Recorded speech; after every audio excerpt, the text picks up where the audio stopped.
Alhamdulillahi Rabbil Alamin. Alhamdulillahilladzi bini'matihi tatimmus salihat wa bifadlihi tatanazzalul khairat wal barakat wa bitaufiqihi tatahaqqaqul maqasid wal ghayat. Ashhadu an la ilaha illallah wahdahu la syarika lah wa ashhadu anna sayyidana Muhammadan abduhu wa rasuluhu alladzi la nabiyya ba'dah. Allahumma salli ala sayyidina Muhammadin fil awwalin wa salli ala sayyidina Muhammadin fil akhirin wa salli wa sallim wa barik ala sayyidina Muhammadin fil mala'il a'la ila yaumiddin. Rabbi shrah li sadri wa yassir li amri wahlul 'uqdatan min lisani yafqahu qawli. Yang kita muliakan dan kita hormati bersama guru kita, murabi kita, romo kita, Abah Yai Dr. Marzuki Mustamar. Semoga Allah selalu menjaga beliau, mengangkat derajat beliau, dan menjadikan ilmu beliau terus jariah mengalir dan diamalkan oleh santri-santri beliau selama-lamanya. Kemudian juga kepada Umi, kepada keluarga, kepada para guru, para ustadz, dan pastinya para santri, para anak muda, jomblo-jomblo fisabilillah. Ini kalau disebut jomblo dia agak ngambek ya. Terima kasih untuk kesempatannya hari ini. Tadinya mau hadir nanti malam, tapi karena besok pagi saya udah harus ada di Bogor, saya izin kepada Abah Yai, boleh nggak saya ngisinya siang? Ternyata diberikan izin oleh Abah Yai ngisi siang hari ini, dan Masya Allah ternyata siang pun udah rame sama anak-anak muda yang luar biasa.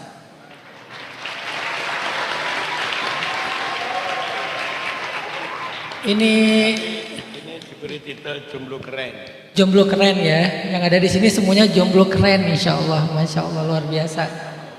Ini dapat ijazah nama langsung dari Abah Yai.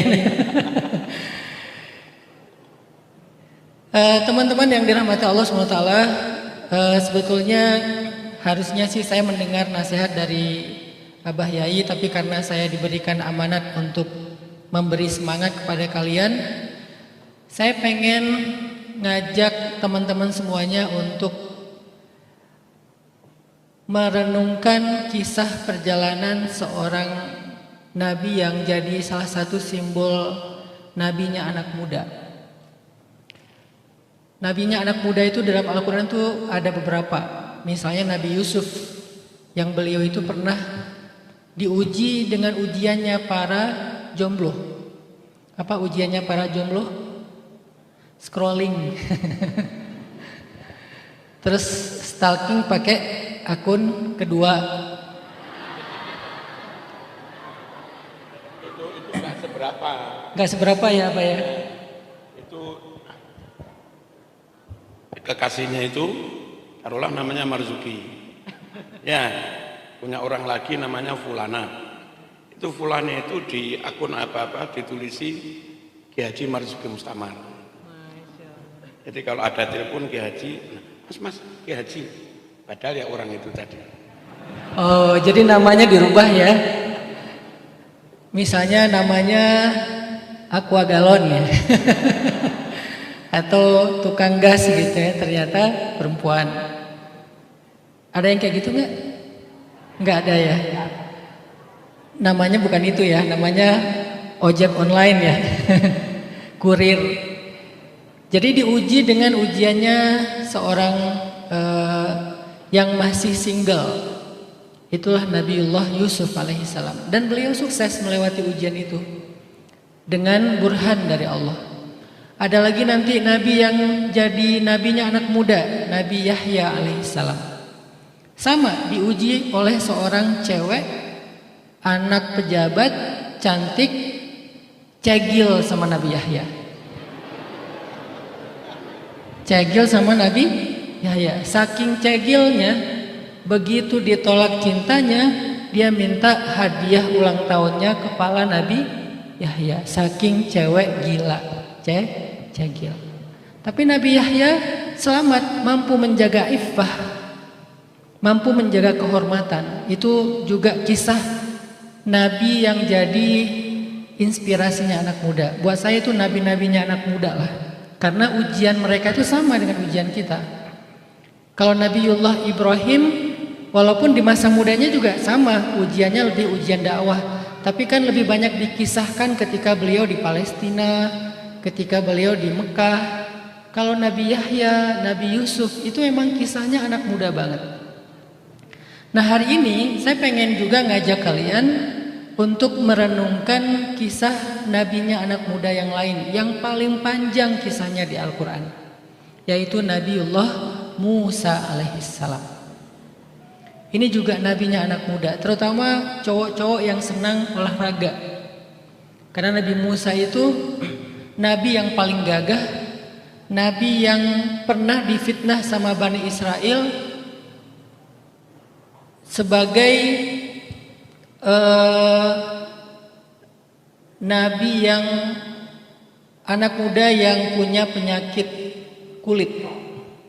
Karena beliau kalau pakai baju itu selalu tertutup rapat.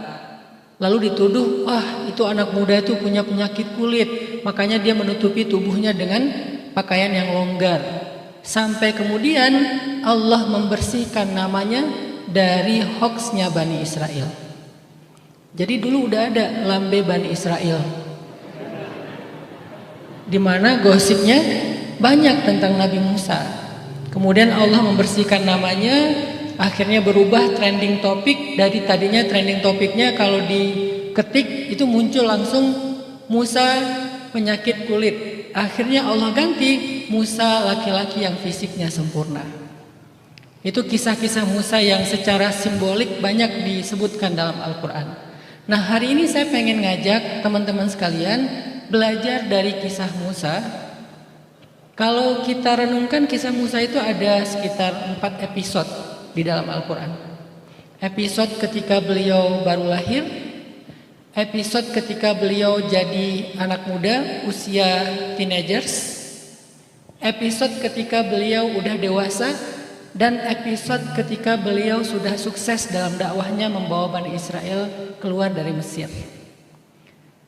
Nah ada 4 episode kehidupan Nabi Musa yang direkam Al-Quran secara panjang lebar. Ada di surat Al-Qasas, ada di surat Asy-Syu'ara, ada di surat Toha, ada di surat Al-Kahfi, ada di surat Al-Baqarah pastinya, ada di banyak surat. Saya kira kisah Nabi Musa ini salah satu kisah yang sangat panjang yang ada di Al-Quran. Jadi layak banget untuk jadi inspirasi, referensi anak-anak muda kalau pengen sukses. Karena kalau kita pengen sukses teman-teman, peta kesuksesan kita itu adalah baca sejarah. Kenapa sejarah itu dianggap sebagai peta sukses? Karena sejarah itu udah ada endingnya. Beda dengan pikiran kita, rencana kita itu belum tentu ada ending yang bagus. Kalau sejarah itu udah ada endingnya. Orang yang mengambil sikap ini nanti endingnya akan ke sini. Sehingga kita tinggal menentukan mau mengambil sikap sejarah yang mana supaya kita bisa sampai ke ending yang sama. Nah, salah satu di antara sikap-sikap sejarah yang baik untuk kita tiru adalah sikap-sikap sejarah yang dicontohkan para nabi. Dan untuk konteks anak muda, saya selalu nge-mention, nge-highlight kisah-kisah seperti Nabi Musa alaihissalam. Kita bikin simpel aja. Misalnya yang disebutkan Allah di dalam surat Kisah-Kisah Al-Qasas. Di dalam surat Al-Qasas, sekurang-kurangnya Allah menggambarkan tentang 3 periode kehidupan Nabi Musa, dari kecil, remaja, dewasa. Walaupun nanti dewasanya Allah bawa juga dikisahkan di surat Toha, di surat Asy-Syu'ara ketika mentok di laut. Nanti yang lebih dewasa lagi di surat Al-Baqarah, karena itu udah ngelola Bani Israel, itu udah tentang organisasi. Nah, di dalam pembukaan surat Al-Qasas, ternyata kisah pertama yang panjang dibahas itu langsung kisah Musa. Kalau teman-teman nanti cek sambil ngaji, sambil tadabbur, itu ada di surat Al-Qasas, dimulai dari ayat ke-7. Allah Subhanahu wa taala berfirman, A'udzubillahi minasyaitonir rajim. Bismillahirrahmanirrahim. Wa auhayna ila ummi Musa an ardi'ih fa idza khifti 'alayhi fa alqihi fil yammi wa la takhafi wa la tahzani Inna raddu ilaiki wa ja'iluhu minal mursalin. Itu adalah pembukaan dari episode pertama dari kehidupan Nabi Musa. Kita tahu bahwa Nabi Musa itu lahir di tahun yang gak boleh Bani Israel ngelahirin anak laki-laki. Karena Fir'aun itu membuat aturan ada tahun genap, ada tahun ganjil. Tahun genap boleh lahirin anak laki-laki, maka lahirlah Harun. Sehingga kita tidak mendengar kisah Harun dihanyutkan ke sungai Nil. Tahun ganjil gak boleh lahirin anak laki-laki, dan Allah takdirkan lahirlah Musa. Ketika Musa lahir, akhirnya orang tua Musa merasa khawatir gimana cara menyelamatkan bayi ini dari tentara Fir'aun yang akan membunuh anak laki-laki yang baru lahir dari Bani Israel. Ada beberapa plan, ada beberapa rencana. Pertama adalah disembunyikan di dalam hutan. Yang kedua, dibawa keluar dari Mesir sama orang tuanya, mereka hijrah keluar dari Mesir, lari dari Mesir. Yang ketiga, disembunyikan di dalam rumah. Ada beberapa rencana. Tapi semua rencana itu punya resiko. Dibawa ke dalam hutan, resikonya nanti akan dimakan oleh binatang buas. Dibawa keluar lari dari Mesir, mereka akan terlunta-lunta. Di dalam rumah susah sekali untuk disembunyikan, pasti ketahuan. Karena administrasi negara Mesir itu udah rapih. Jadi Mesir itu bukan negara kecil, negara besar yang udah sistematis banget. Dan administrasi negaranya udah bagus. Jadi ketahuan banget. Akhirnya Allah memberikan wahyu. Wahyu itu kalau dalam bahasa lainnya adalah isyarah. Dalam bahasa Indonesia isyarat. Dan bentuk isyaratnya adalah mimpi. Allah kasih isyarat, kasih semacam petunjuk kepada ibu Musa untuk alqihi fil yam, hanyutkan dia di sungai Nil. Ini kalau kita nalar rencana-rencana yang udah difikirkan oleh ibu Musa, ternyata ini rencana paling gak logis. Kalau dinalar-nalar ini paling gak logis, gak make sense, gak worth it, gak masuk akal sama sekali rencananya. Dihanyutkan ke sungai Nil. Lebih mending ditaruh di dalam hutan. Lebih mending dibawa lari keluar kota. Kenapa harus dihanyutkan ke sungai Nil? Tapi kata Allah, itulah cara yang paling baik. La takhafi, inna radduhu ilaiki. Kami akan kembalikan dia kepadamu. Gak usah khawatir wahai ibu Musa. Karena keluarga Musa ini adalah keluarga orang-orang solih, dan ibunya juga perempuan yang sangat ahli hikmah, faham bahwa ini adalah ilham dari Allah. Akhirnya ibu Musa di antara sekian banyak option rencana, beliau memilih rencana Allah. Walaupun gak make sense, gak logis, gak worth it, sangat high risk, beresiko banget. Di sungai Nil itu ada hewan apa yang paling ditakuti? Ya kuda Nil, namanya juga sungai Nil. Sekali dia mangap tuh kan luar biasa ya. Kalau kita nonton di Nat Geo itu kan kuda Nil ngeri banget. Saya pernah nonton kuda Nil ya, dikasih kelapa batok yang masih utuh, belum dikupas. Itu masuk ke dalam mulutnya kuda Nil, dia tutup mulutnya, kelapa itu kempes.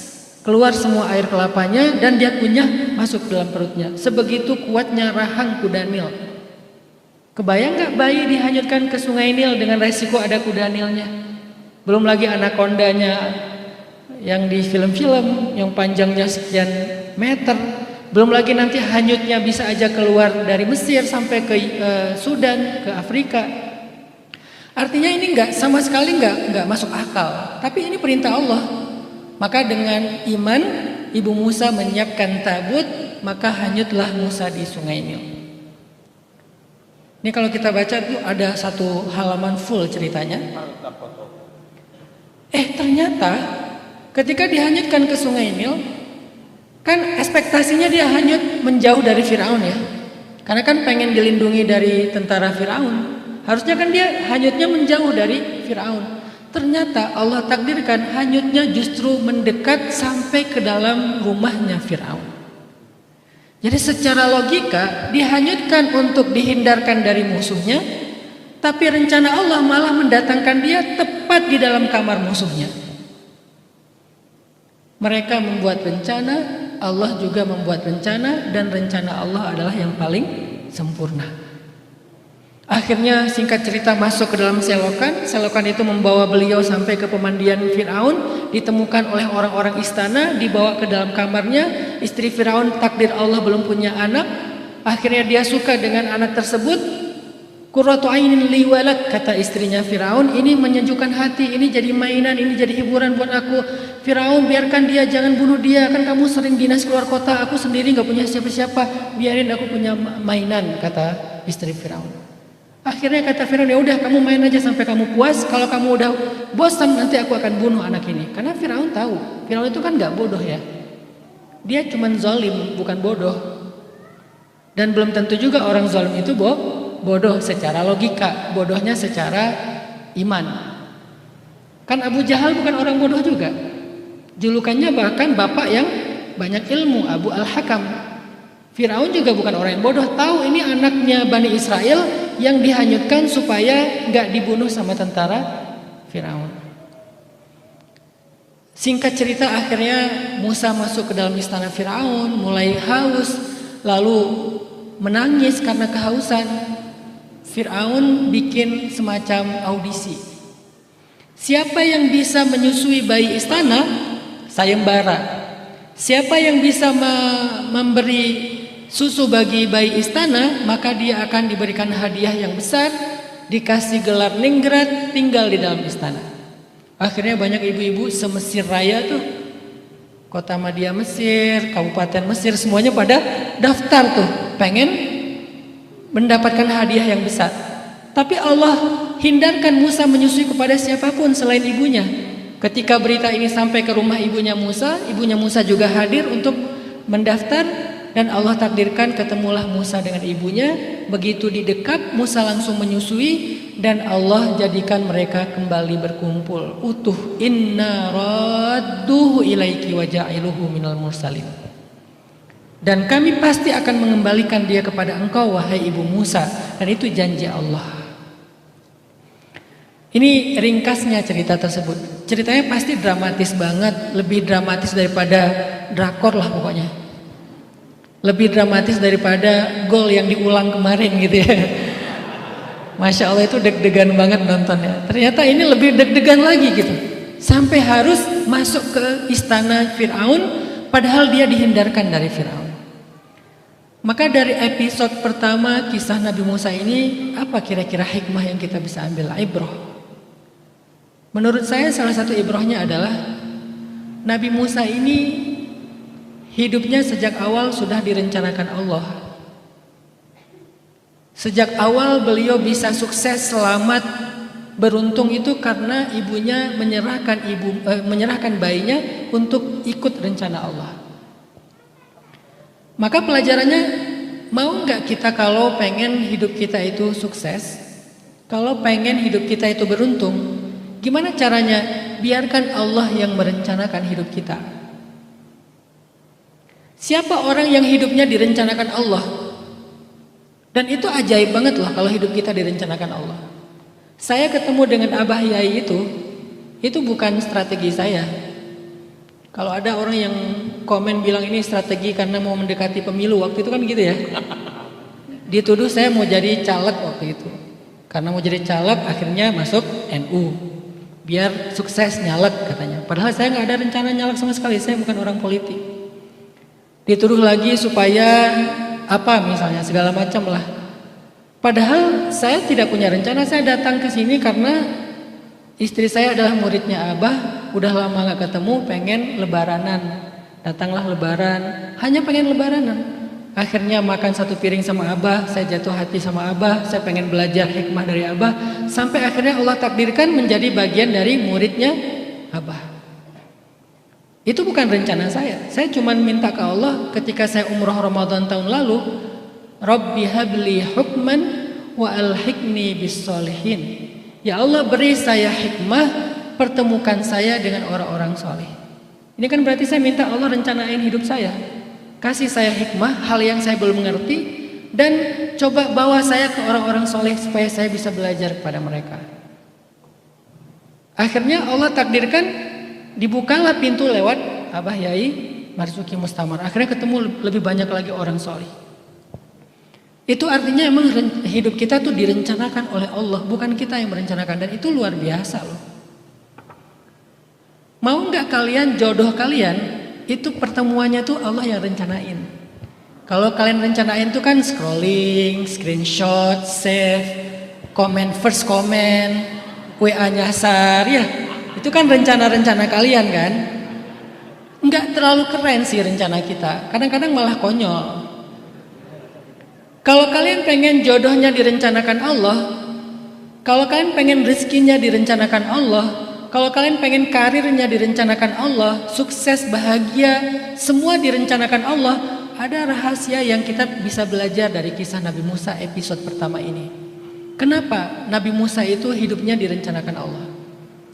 Alasannya satu, karena Nabi Musa punya satu misi yang sangat penting, yaitu misi untuk menyebarkan agama Allah. Maka sejak bayi hidupnya sudah direncanakan oleh Allah. Dia tidak dilahirkan hanya sebagai manusia yang tumbuh kemudian punya keluarga, bahagia, meninggal, bukan. Dia dihidupkan, dia dilahirkan, dia diutus ke muka bumi karena satu misi penting yang nanti ketahuannya di episode ketiga. Idhab ila Fir'aun innahu tagha wa arsil ma'ya bani Israel. Pergilah kepada Fir'aun, dakwahi Fir'aun, bebaskan Bani Israel dari perbudakan. Ajarkan manusia tentang tauhid, ajarkan manusia tentang syariat, yang waktu itu syariat agama Yahudi. Ajarkan mereka kitab suci yaitu Taurat. Itulah misi utama Nabi Musa dilahirkan ke muka bumi.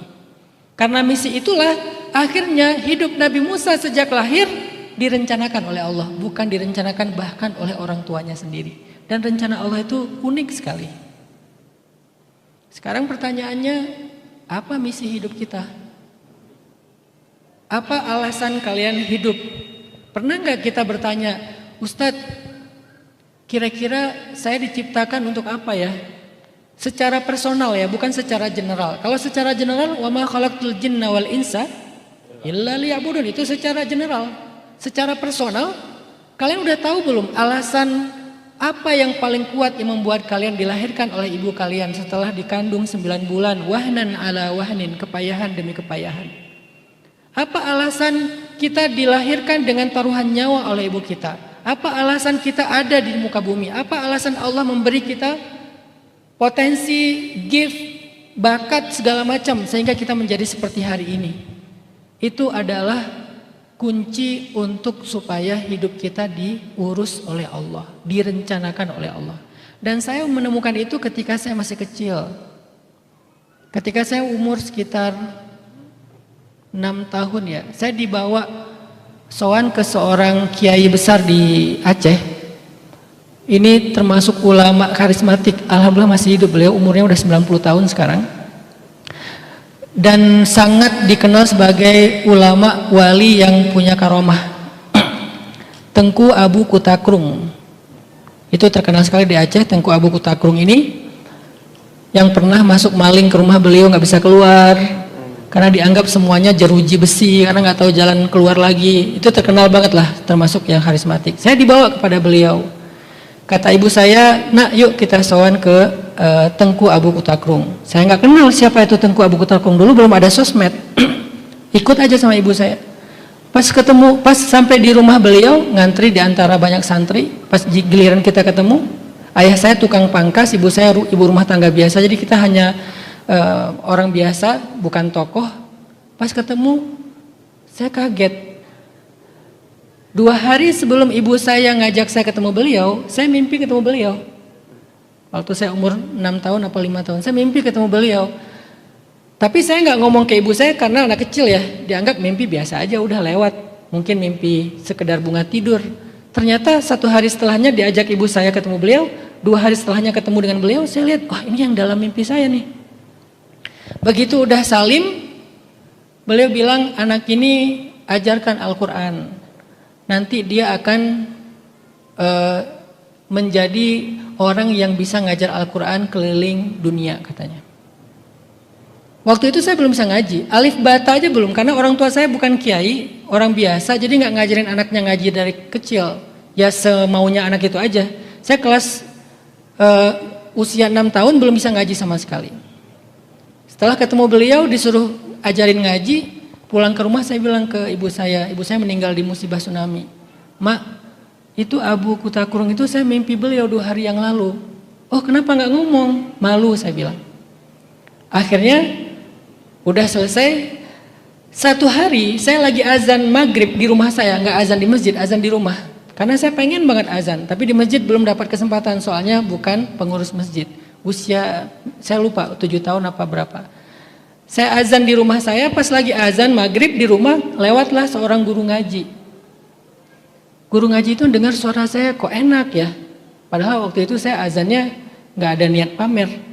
Beliau masuk, Bu, itu yang azan siapa? Anak saya Ustadz. Boleh nggak dibawa ke menasah? Menasah itu kalau di sini musola. Boleh nggak dibawa ke menasah? Biar saya ajarin dia ngaji. Akhirnya seminggu setelah itu saya dibawa ke menasah. Di sana di Aceh itu ada tradisi qori kan, qurra. Jadi kalau yang suaranya bagus dapat mic. Jadi yang udah dapat mic itu berarti dia privilege. Saya baru seminggu belajar di situ dari alif ba sampai langsung ikut musabaqah tingkat dusun. Dari alif ba. Seminggu ikut musabaqah tingkat dusun, akhirnya ikut kecamatan, kabupaten, provinsi, nasional, internasional. Hanya dalam 1 tahun. Dari awal belajar ngaji alif ba sampai ke nasional internasional itu dalam waktu hanya 1 tahun. Disitulah saya percaya dengan, oh berarti memang gift yang Allah berikan kepada saya itu suara. Sesekali ada insecure-nya juga sih suara saya ini. Apalagi kalau lagi nelpon gitu ya.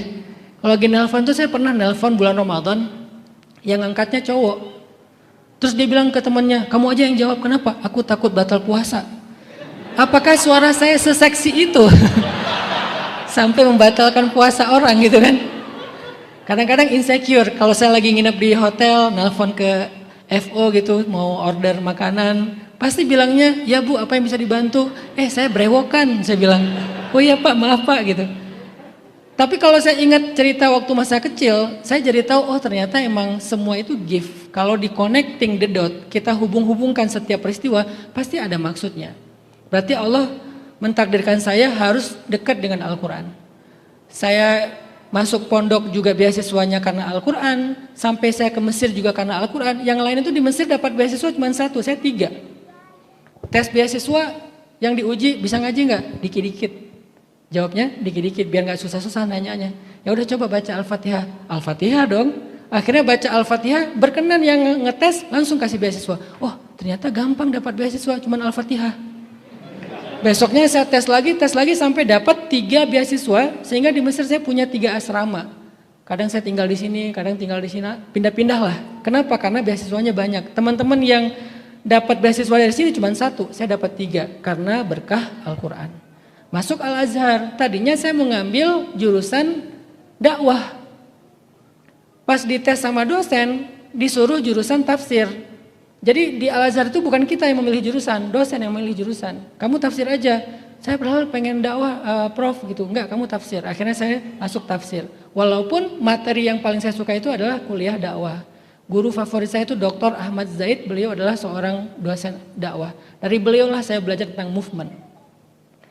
Pulang ke Indonesia juga gitu. Kenapa saya masuk ke dunia anak muda? Ternyata yang mereka nyaman, salah satunya dari UHA itu bukan cuma 1 minute booster, pas ngajinya. Sehingga kalau lagi ngimamin, sholat berjamaah, sholat tarawih, baru tahun kemarin mereka agak kapok tarawih sama saya. Kenapa? Mulai tahun kemarin saya tarawihnya 23. Kapoklah mereka. Sebelumnya 8, ya enggak, kan ini pilihan ya. Cuman pas 23, loh kok nggak selesai-selesai ini? Saya belum pro, jadi saya nggak bisa 23 cepet-cepet, belum bisa. Masih amatiran. Jadi 23 lambat, kebayang nggak 23 lambat?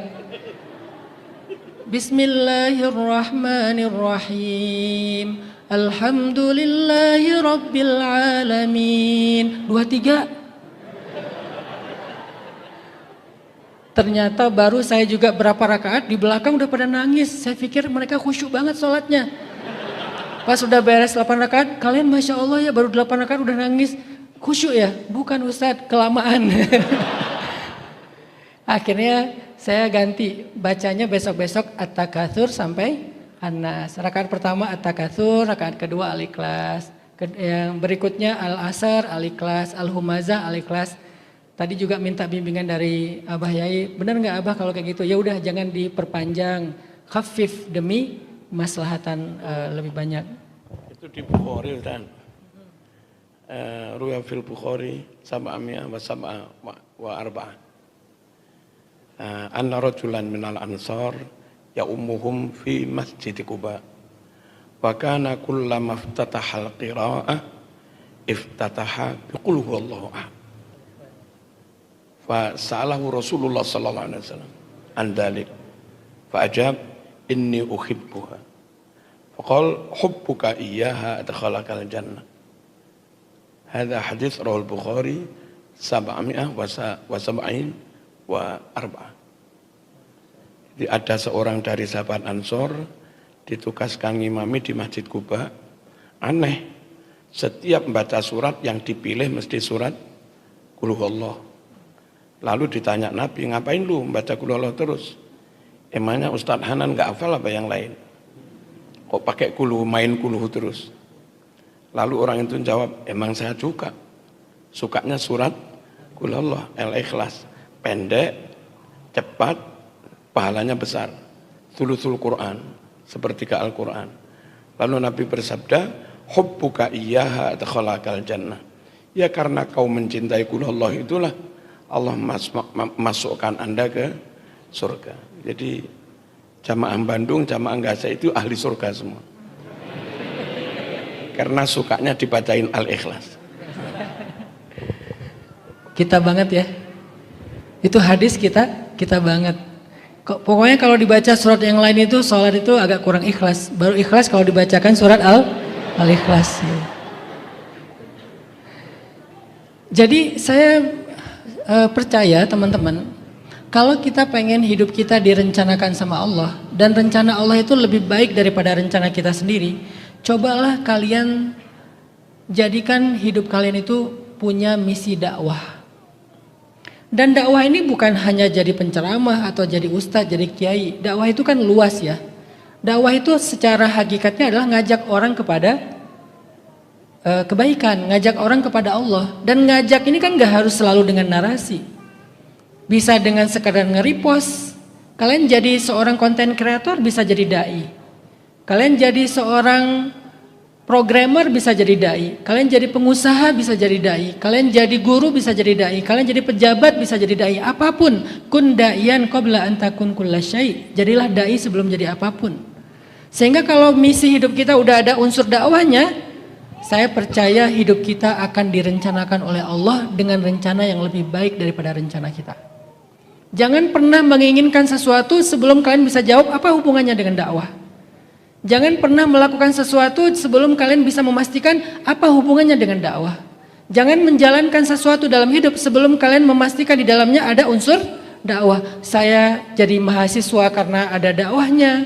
Saya jadi seniman karena ada dakwahnya. Bahkan seniman sekalipun hari ini orang-orang di luar sana bikin campaign tentang nilai-nilai mereka dengan film, dengan musik, dengan event, dengan banyak hal kan. Sementara kita membatasi diri hanya dengan narasi, dengan ceramah. Orang-orang yang gak mau dengar ceramah di luar sana lebih banyak daripada orang yang mendengar ceramah. Bagaimana caranya mendakwahi mereka yang gak mau dengar ceramah? Berarti harus pakai tools yang lain, apakah itu lewat entertain, apakah itu lewat sebuah proyek-proyek kreatif, dunia pendidikan, olahraga dan seterusnya. Maka Coba cari dan temukan apa unsur dakwah dalam misi hidup kalian masing-masing. Apapun peran kalian, maka hidup kalian akan direncanakan oleh Allah Subhanahu wa taala. Saya teringat kisah-kisah betapa istimewanya ya dakwah itu ya. Salah satunya misalnya kisah anjing Ashabul Kahfi. Kenapa ada kata anjing dalam Al-Quran? Padahal kan anjing itu kan bukan cuma di Indonesia sih, di Arab juga kan kalimat celaan ya. Orang Arab tuh kalau mencela seseorang ngomongnya dua, kalau enggak humar, keledai, kalb, anjing. Di kita juga gitu kan, anjir. Anjing, kalau di tempat saya di Bandung, anjing. Ditambah lagi anjing, goblok, sempurna itu. Udah ada anjing, bodoh. Itu kayak mencela, walaupun sekarang jadi bahasa akrab sih. Anjing, setan, babi, akrab semua itu. Aneh ya akrabnya dengan kata-kata itu. Babi, wah bro, teman gua nih, sahabat gua nih, manggil gua babi. Anjing, wah teman setia nih, manggil gua anjing. Tapi kan secara kultural, secara umum, anjing itu kalimat celaan loh. Pertanyaannya kenapa ada kata anjing dalam Al-Quran? Dan bukan sekali, 4 kali. Wa kalbuhum basitun zira'aihi bil wasid.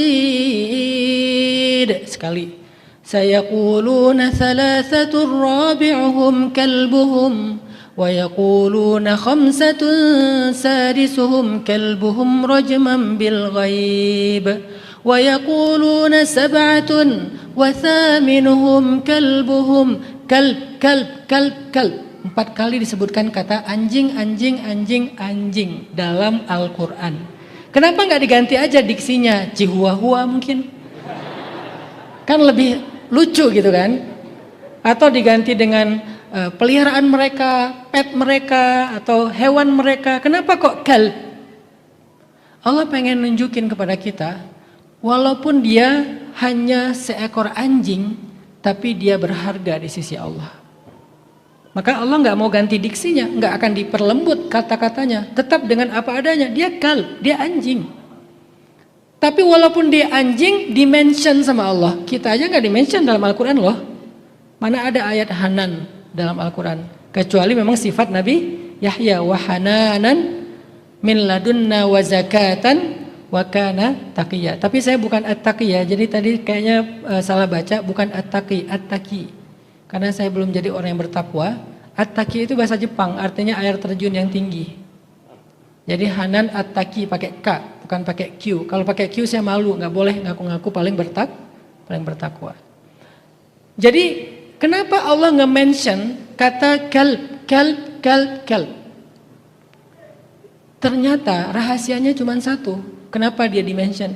Karena dia punya peran dalam dakwah. Kalau dia nggak punya peran dalam dakwah, maka anjing ini nggak akan disebut dan dihargai dalam Al-Quran. Tapi karena dia punya peran dalam dakwah, dimention sampai 4 kali sama Allah.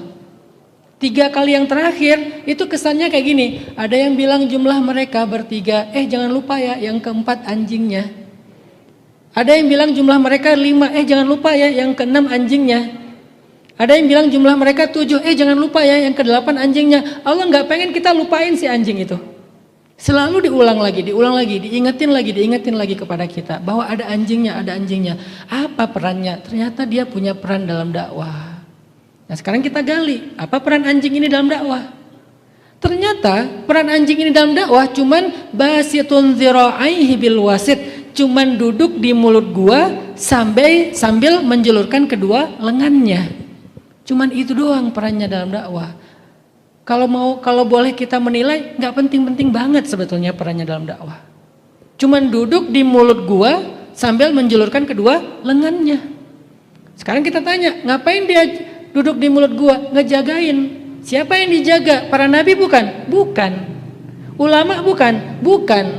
Perempuan bukan? Bukan. Orang tua bukan? Bukan. Ternyata yang dijaga pun nggak penting-penting banget. Anak muda. Coba bayangin. Kan anak muda nggak harus dijaga. Mereka bisa jaga diri sendiri. Kalau menjaga para nabi, oke. Menjaga para ulama, oke, penting. Menjaga perempuan emang harus dijaga. menjaga orang tua emang harus dijaga, tapi yang dijaga ternyata anak muda. Yang nggak dijaga pun sebetulnya bisa jaga diri. Saking nggak pentingnya peran anjing ini. Sekarang kita tanya lagi, anak muda di dalamnya sendiri nggak? Enggak, ramean. Jadi nggak perlu dijaga juga sebetulnya, karena mereka rame. Terus udah rame ngapain? Ngaji nggak? Enggak, tidur, bayangin. Udahlah cuman duduk di mulut gua, yang dijaganya cuman anak mudanya rame-rame, dan udah rame-rame bukan lagi ngaji, lagi tidur. Saking nggak pentingnya peran anjing ini. Tapi walaupun nggak penting, asalkan itu ada hubungannya dengan dakwah, Allah angkat derajat anjing ini sampai dimension 4 kali. Kira-kira ngawal Ustaz Hanan pernah kamu? Apalagi ngawal Abah Yai. Kita ngawal ulama, bukan anak muda, bukan ramean, ngawal ulama, jagain majelis. Walaupun mungkin kita berpikir aku tugasnya cuma ngerapiin sendal. Lebih penting mana ngerapiin sendal kiai dengan jagain anak muda ramean lagi tidur di dalam ruangan. Lebih penting ngerapiin sendal kiai. Jadi kalau cuman jagain anak muda lagi tidur, itu aja Allah hargai, dan yang menjaganya cuma seekor anjing tapi Allah muliakan, apalagi manusia, dan peran dalam dakwahnya lebih penting dari itu. Itu dahsyatnya dakwah, teman-teman. Jangan remehkan peran dakwah itu. Jadi ambil bagian dalam dakwah. Apa potensi kalian? Editor, kameramen, konten kreator, apalagi nanti mungkin MC. Dulu ketika awal saya dakwah anak muda bikin tren hijrah 2014, kan dulu acara tablik akbar itu kan formal ya, disampaikan oleh seorang MC misalnya. Sejak kapan saya bikin tren namanya dakwah itu MC-nya tuh juga harus profesional. Dia harus presenter TV, dia harus penyiar radio, dia emang orang-orang yang biasa public speaking. Kita bawalah beberapa teman-teman presenter TV yang baru hijrah. Ketika dia baru hijrah, saya bilang, mau nggak dakwah bareng saya? Enggak Ustadz, saya bukan ulama, saya bukan guru. Bukan, jangan ceramah, tapi bantu saya dalam dakwah jadi MC. Sehingga gara-gara yang MC-nya adalah presenter TV, penyiar radio, akhirnya anak-anak muda yang tadinya senang nonton konser, senang nonton acara-acara festival-festival hiburan, jadi ngerasa di taklim itu asik juga ya. MC-nya aja udah renyah, MC-nya aja tuh udah rame, udah gokil gitu. Sehingga ramelah kajian-kajian Islam oleh anak-anak muda. Itu peran dakwah MC. Begitu juga nanti IO. Biasanya dia bikin acara kayak acaranya brand apa, bikin event besar. Saya ajak IO ini untuk hijrah, akhirnya mereka bikin event hijrah, event dakwah dengan konsep IO, rame. Sampai saya pernah ngajak DJ. DJ ikut acara konser langit. Kenapa istilahnya konser langit? Karena inna Qur'an al-fajri kana masyhuda. Sesungguhnya bacaan Al-Quran di waktu pagi itu disaksikan. Disaksikan itu kan bahasa santainya ditonton kan. Ternyata ada yang lebih dahsyat daripada konser-konser yang ada di bumi yang orang banyak nonton. Apa itu? Salat. Salat itu yang menyaksikan Allah dan para malaikat. Itu lebih keren daripada konser siapapun. Karena yang nyaksiin di langit. Sehingga kalimat itu saya plesetkan jadi konser langit. Ada sholat berjamaahnya, ada tausiahnya. Bukankah majelis zikir itu disaksikan malaikat juga? Sehingga malaikat menaungi mereka, mendoakan mereka, berselawat untuk mereka. Itu lebih dahsyat daripada konser bumi. Mulai kita bikin konser langit. Yang isinya DJ. Ngapain DJ? Saya kasih tugas DJ hanya untuk memimpin lagu Indonesia Raya. Tapi Indonesia Raya gak akan bikin gitu-gitu ya. Cuman musik Indonesia Raya doang. Akhirnya kita nyanyi Indonesia Raya bareng. Waktu itu sayangnya saya belum hafal Yalal Waton. Nah kalau sekarang saya ajak mereka jadi dua nih, ada Indonesia Raya sama Yalal Waton. Pakai DJ. DJ-nya mimpin acara musik pertama pembukaan setelah tilawah. Ternyata takdir Allah ketika kita sholat isya berjamaah, DJ-nya nangis. Dia bilang, Ustadz ajak saya lagi kalau ada acara kayak gini. Kenapa? Udah lebih dari 10 tahun saya nggak pernah sholat. Ini kali pertama saya sholat setelah lebih dari 10 tahun. Itu juga nggak niat tadi sholatnya. Nggak wudhu. Kenapa nggak wudhu? Nggak niat Ustadz. Oh, saya kan nggak mungkin pakai fikih dong. Kalau nggak niat berarti sholat kamu nggak sah. Kan ini lagi dakwah nih. Ya nggak apa-apa. Nanti lain kali niat ya. Lain kali wudhu ya gitu. Cuman waktu itu dia kayak nggak niat mau sholat, tiba-tiba berdiri aja. Kenapa? Gara-gara saya baca surat Al-Qiyamah. La uqsimu biyaumil qiyamah. Cuman kata kiamah yang dia tahu, yang lain dia nggak ngerti. Aduh, kiamat nih. Langsung dia Itu sholat pertama after more than 10 years. Lebih dari 10 tahun dia nggak sholat. Nangis lagi dalam sholat itu. Kan nanti ada ayat kallabal rona ala qulubihim kallabal tuhibbunal ajilah kallabal wa tadharunnal akhirah. Wujuh panjang. Nanti ada ayat yang kedua betisnya bertaut, lalu mereka waltafatis saqu bisak ila rabbika yauma idzinil masak, dan seterusnya. Itu saya pakai irama tinggi, nangis dia di dalam sholat. Akhirnya dia setiap kali kita ada konser langit, kita ke Palu, kita ke Kalimantan, bareng teman-teman gereja juga jadi panitia, dia malah yang ngemimpin lagu Indonesia Raya. Habis itu dia ikut sholat, hijrahlah DJ ini. Masih nge-DJ Ustadz? Waktu itu masih sih. Saya nggak mau langsung ngomongin tentang profesi dia. Yang penting dia udah mau sholat. Jadi dakwah itu bukan cuma ceramah teman-teman. Apapun peran kita itu asal bisa menginspirasi orang kepada Allah, hijrah, belajar agama, sholat, itu bagian dari dakwah. Kalau kita bisa punya misi itu dalam hidup, maka insya Allah hidup kita akan direncanakan sama Allah. Saya nggak pernah merencanakan punya akun 10 juta followers, nggak pernah. Saya nggak pernah ngajak teman-teman yang kayak udah gede gitu dapat exposure mereka, yuk kita collab bareng biar akun saya gede. Enggak, saya orangnya nggak suka main sosmed aslinya, apalagi sering viral ya, males kan ya. Saya ngelihat kok setiap 6 bulan sekali saya viral, 6 bulan sekali ada aja yang viral. Sampai saya hitung nih udah 5 bulan belum viral nih, saya harus siap-siap ntar lagi viral nih kayaknya nih. Ada aja, per 6 bulan 1 semester viral, ada aja kontennya. Artinya saya nggak nyaman sebetulnya di sosmed, saya nggak suka main sosmed, saya lebih suka dengan kehidupan yang privacy, nggak mau muncul ke ruang publik. Tapi karena tuntutan peran dakwah, akhirnya Allah kasih amanah, sosmednya tumbuh. Dalam hitungan setahun, saya bikin akun, tiba-tiba udah 3 juta followers. Nggak pernah saya collab sama artis. Artis datang setelah saya punya followers di atas 3 juta, dan itu mereka minta collab, saya nggak mau. Saya diundang TV, semua channel TV ngundang. Saya belum pernah masuk TV kan sampai sekarang. Kenapa? Karena saya nggak suka masuk TV. Saya paling nggak suka masuk TV, nggak suka collab sama artis karena mereka udah exposure-nya gede. Saya sebetulnya pengen sembunyi, tapi Allah tampakkan lagi. Jadi akun 10,2 juta followers itu bukan dengan strategi algoritma. Itu muncul karena Allah yang merencanakan. Saya nggak pernah mentargetkan harus 10 juta followers. Naik turunnya akun itu, ya biarin aja Allah yang rencanain. Tiba-tiba gede, berarti ada amanah yang besar. Kalau dia berkurang, berarti amanahnya berkurang. Jadi bukan saya yang merencanakan teman-teman, Allah yang merencanakan.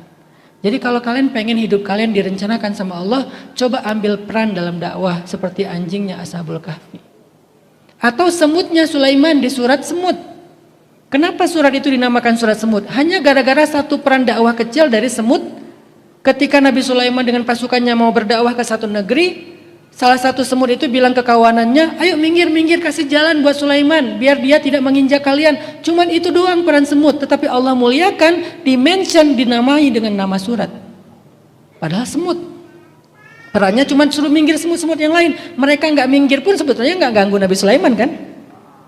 Tapi walaupun mereka nggak berarti, asal punya peran, Allah hargai kalau itu dakwah. Tapi kalau dia besar, malah menghalangi dakwah, Allah hancurkan. Semut kecil, Allah muliakan. Gajah besar, Allah hinakan. Muncullah surat gajah. Kenapa surat itu muncul? Karena gajahnya menghalangi dakwah. Gajahnya pengen ngehancurin Ka'bah. Akhirnya Allah hancurkan mereka dengan surat gajah.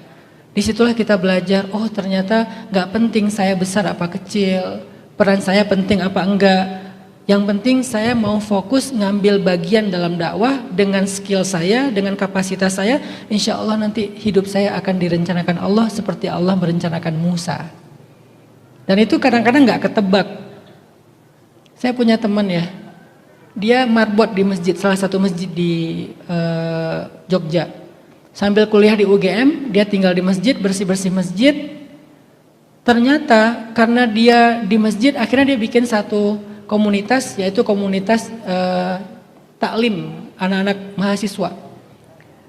Begitu dia udah punya taklim mahasiswa, tiba-tiba salah satu di antara peserta taklim itu ada perempuan cantik, well educated, pintar, tertarik sama dia. Singkat cerita mereka menikah. Baru 2 tahun menikah, Allah kasih mereka rezeki yang luar biasa. Sekarang dia punya rumah, usianya masih 28 kali. Punya rumah di Jogja itu kayaknya udah 5 kali rumah dia. Yang harganya paling murah 3 miliar.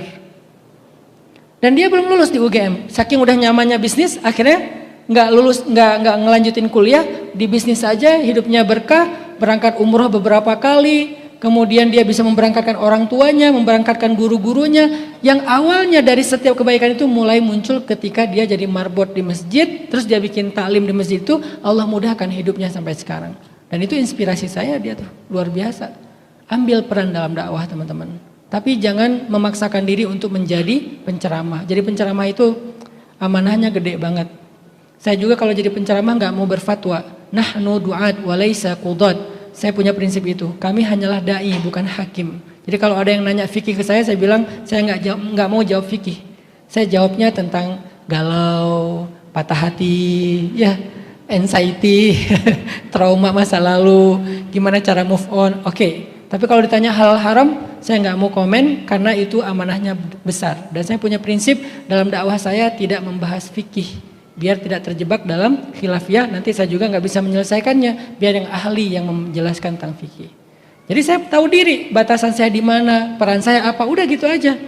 Ini karena saya menghargai majelis, saya pakai peci. Biasanya kan saya pakainya apa? Kupluk ya. Aneh nggak sih saya pakai peci? Agak aneh ya, nggak cocok mukanya ya. Biar dibilang Gus. Aslinya biasa pakai kupluk. Sekarang habis lebaran saya punya style baru pakai topi pancing itu loh. Terus pakai, kemarin sempat rame gara-gara saya iseng sama anak saya lagi berdua, saya bikin yang itu kan. Rame. Kok Ustadz bisa dance? Hanan sih. Padahal saya iseng-iseng aja, itu nggak serius itu dance-nya. Kalau serius mungkin lebih bagus kali ya. Artinya itulah batasan saya, itu segmen dakwah saya dakwahnya di anak muda aja, nggak akan saya kegoda untuk dakwah yang pura-pura berilmu, karena emang nggak berilmu, biasa banget, ilmunya pas-pasan, jadi saya tahu diri. Tapi saya percaya walaupun bagian saya itu ringan, bagian saya itu nggak terlalu penting, kalau niatnya karena Allah, Allah akan menghargai kok, seperti Allah menghargai anjingnya Ashabul Kahfi. Yang terakhir, mungkin 2 episode aja dari kehidupan Musa. Kalau kalian meneliti lagi surat Al-Qasas, episode kedua itu dimulai dari ayat ketika Nabi Musa masuk ke dalam kota, yaitu ayat 15. Itu episode remajanya Nabi Musa. Tiba-tiba Nabi Musa di tengah kota Memphis. Memphis itu nama kunonya Kairo. Ngelihat ada laki-laki 2 orang berantem, satu Bani Israel, satu Egyptian, orang Kipti. Sama Nabi Musa yang Bani Israel dibela, yang Egyptiannya didorong. Kamu jangan gitu, mati. Cuman didorong aja mati. Itu belum tarung itu. Kebayang nggak kalau tarung sama Nabi Musa? Itu cuman dorong doang. Kamu jangan gitu, mati coba. Nabi Musa juga heran. Loh kok mati dah? Ya Allah, ini bukan kerjaan saya, ini setan nih. Akhirnya singkat cerita Nabi Musa jadi buron. Mau dihukum sama tentara Firaun. Lagi-lagi jadi buron. Disuruhlah pergi keluar dari Memphis. Pergilah Nabi Musa tilqa Madian, ke arah Madian. Madian nama kunonya Yordania sekarang. Pergilah Nabi Musa dari Memphis ke Madian, dari Kairo ke Yordania. Di Yordania Nabi Musa disiapkan oleh Allah untuk episode ketiga. Apa episode ketiga? Itu puncaknya kehidupan Nabi Musa. Dakwah besar. Dakwah untuk membebaskan Bani Israel dari perbudakan dan menyadarkan Firaun. Hasilnya Allah yang menentukan. Pokoknya tugasnya menyadarkan Firaun, membebaskan Bani Israel. Sebelum Nabi Musa dikasih tugas beban dakwah yang sangat istimewa, yang sangat besar, Nabi Musa disiapkan dulu di Madian. Apa persiapan Nabi Musa di Madian sebelum jadi dai? Ternyata Nabi Musa ditakdirkan untuk belajar riayatul ghanam atau riayah ibil, mengembalai onta. Kalau bahasa keren sekarang grooming, belajar ilmu grooming. Dan kata Nabi, tidaklah seorang nabi yang diutus oleh Allah ke muka bumi kecuali pernah menggembala.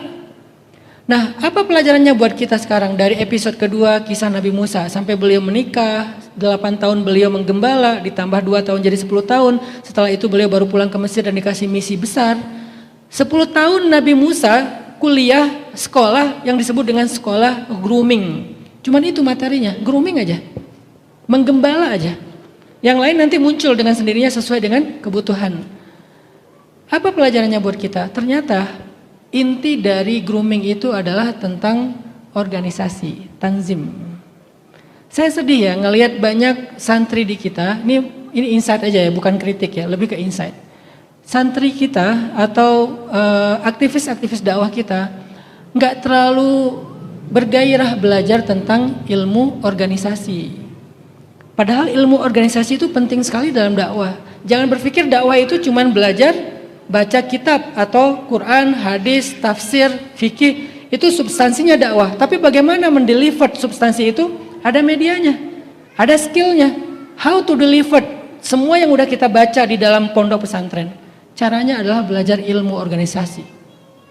Karena dakwah kalau kalian hanya kerja sendiri gak akan besar. Kalau kalian pengen dakwahnya besar, dampaknya besar, kalian harus bekerja secara berjamaah. Dan itu organisasi, mengorganize people, disebut dengan social engineer, insinyur sosial yang dia mengajak masyarakat untuk dari zulumat ila nur, belajar organisasi. Nabi Muhammad dididik organisasi oleh Allah dengan riayah, dengan menggembala sejak beliau masih kecil. Sehingga usia 14 tahun Nabi Muhammad udah menjadi seorang leadernya Mekah. Apa bukti bahwa Nabi jadi leader di usia 14 tahun? Kalau kalian baca sirah Nabi sebelum dapat wahyu, itu ada satu peristiwa namanya Hilful Fudul. Santri pasti hafal nih, peristiwa Hilful Fudul. Hilful Fudul itu adalah deklarasi sumpah tokoh-tokoh Mekah untuk menegakkan keadilan, untuk mengangkat satu value sosial, moral di tengah-tengah kota Mekah yang waktu itu sedang ada konflik, habis terjadi perang Fijar kan? Habis perang Fijar terjadi Hilful Fudul. Nah, semua tokoh-tokoh Mekah berkumpul untuk bikin semacam kesepakatan bersama. Usia tokoh-tokoh Mekah itu waktu itu antara 50 sampai 70 tahun. Cuman ada satu tokoh yang umurnya 14 tahun dan dia Muhammad sallallahu alaihi wasallam. Kok bisa di tengah tokoh-tokoh besar ada anak muda kelas 3 SMP ya? Malah ikut Hilful Fudul karena beliau adalah leader sejati. Beliau ngerti tentang organisasi, beliau ngerti tentang bagaimana mengorganize orang minadz zulumati ilan nur. Sampai setelah dapat wahyu Nabi komen tentang kisah itu. Seandainya Hilful Fudul terjadi lagi di masa Islam, artinya yang dizalimi itu non muslim, yang menzalimi itu orang Islam, yang dizalimi itu orang lain, yang menzalimi itu saudara sendiri. Seandainya Hilful Fudul itu terjadi lagi dalam Islam, maka aku akan sangat senang untuk hadir di dalam Hilful Fudul walaupun harus meninggalkan dunia dan seisinya. Saking Nabi mencintai Hilful Fudul. Itulah organisasi teman-teman. Gimana membawa masyarakat kepada nilai-nilai yang positif. Gimana menjadi change maker, menjadi agen perubahan, menjadi tokoh perubahan, tajdid kalau dalam bahasa Islam. Gimana menjadi mujaddid, menjadi tokoh pembaharu, harus ngerti organisasi. Sehingga saya merenungkan gini ya, ketika tokoh-tokoh Islam membebaskan satu negeri dengan perang, dengan jihad, jangan membaca kisah jihad itu hanya tentang senjata bunuh-membunuh, bukan.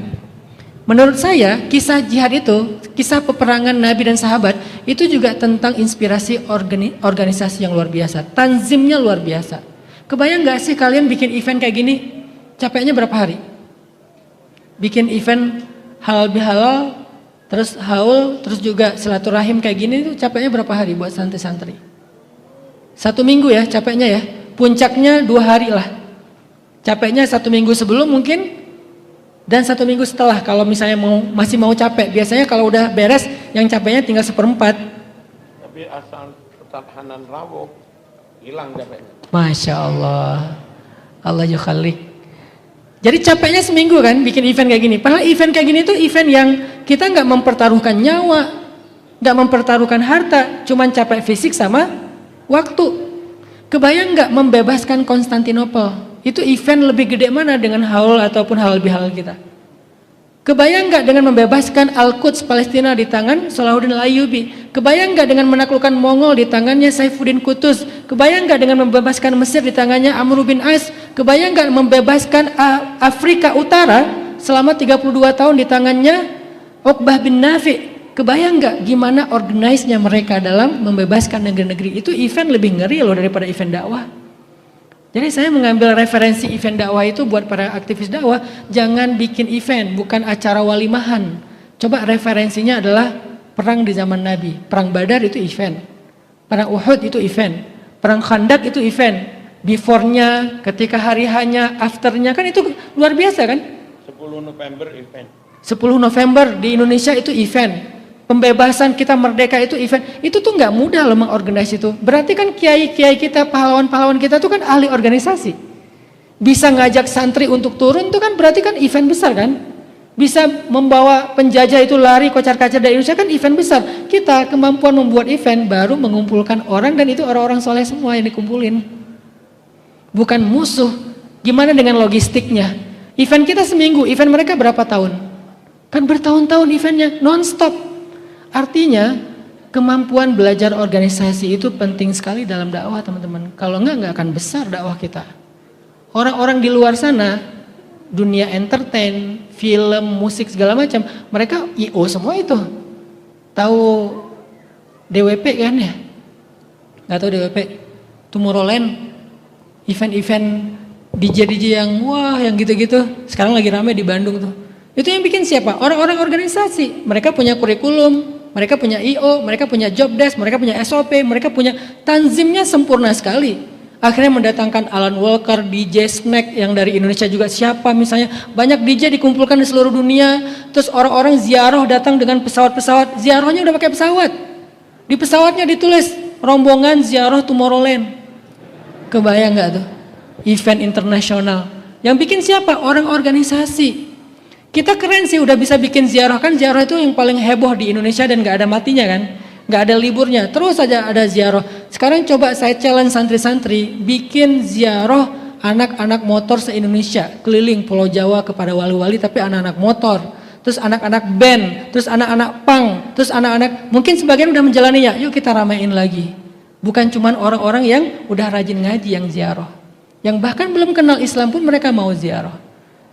Ketika saya dibawa oleh Abah Yai ke Jamaiyah Nahdlatul Ulama, maka misi saya adalah memperkenalkan apa yang menjadi amaliyahnya Nahdlatul Ulama Aswaja kepada segmentasi dakwah saya, dan itu challenging banget loh. Tadi makanya baru 23 rakaat aja udah kaget tuh, belum saya perkenalkan yang lain-lain tuh, pelan-pelan. Sekarang kita mulai setiap malam Jumat 1 bulan sekali tahlilan di Masjid Rahilah. Yang datang masih sedikit, kenapa? Tahlilan. Tapi kalau sharing time 18.000, 21.000 yang datang. Tahlilan 100, 200, ya pelan-pelan lah. Saya pakai, mulai ada improvement. Nama acaranya bukan sharing time, bukan sharing night, sarung time. Plesetan dari sharing time jadi sarung time. Mulai kenal mereka, oh ada sarung time. Berarti SOP-nya apa? Harus pakai outfit sarungan.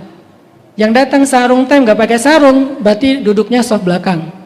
Yang pakai sarung, soft depan, dan soft depan itu dikasih makan yang lebih enak. Kalau di belakang cuma dikasih ote-ote aja lah, bala-bala. Kalau di depan dikasih makan berat. Akhirnya pada pakai sarung, bawa sarung, walaupun pakai sarung pada gatel-gatel. Tapi itulah challenge-nya saya memperkenalkan amaliyah kita kepada segmen saya. Itu namanya organize. Programming, bikin ini, bikin itu. Jadi saya ngajak teman-teman sekalian belajar dari Nabi Musa. 10 tahun beliau dididik tentang organisasi, tanzim dengan riayatul ibil, baru kemudian Allah bilang, idhab ila fir'aun innahu tagha.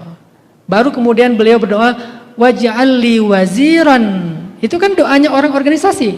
Waj'alli waziran min ahli Haruna akhi ushdud bihi azri wa asyrikhu fi amri kay nusabbihaka katsira wa nadhkuraka katsira innaka kunta bina basira.